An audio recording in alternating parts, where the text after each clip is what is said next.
Lorsqu'un homme se prend pour Dieu, il finit toujours par tomber face à un vrai serviteur d'Allah. Voici l'histoire de Ibrahim et du roi Nemrod. Il y a très longtemps, dans une région où le soleil dictait l'heure et les idoles dictaient les cœurs, vivait un roi.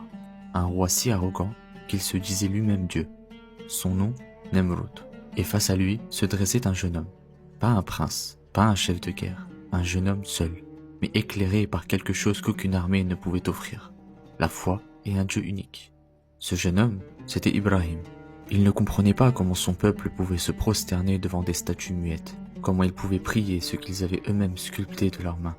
Alors il les a questionnés, d'abord doucement, puis avec fermeté. Et un jour, il a fait ce que personne n'avait osé faire.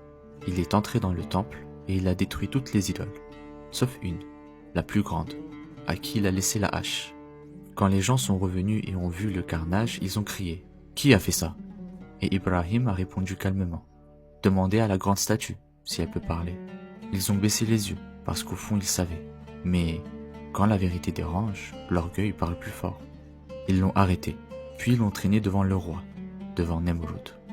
Et là, dans une salle remplie de soldats, de torches et d'égaux, un simple serviteur d'Allah allait affronter celui qui se prenait pour Dieu.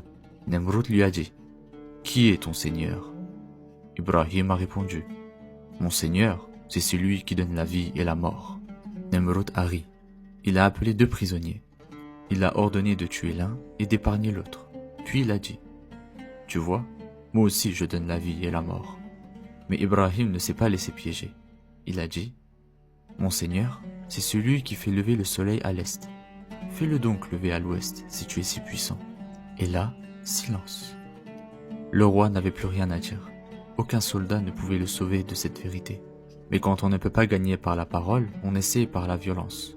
Nemrod a ordonné qu'on prépare un feu. Pas une flamme, un monstre, un brasier gigantesque. Il voulait réduire Ibrahim en cendres.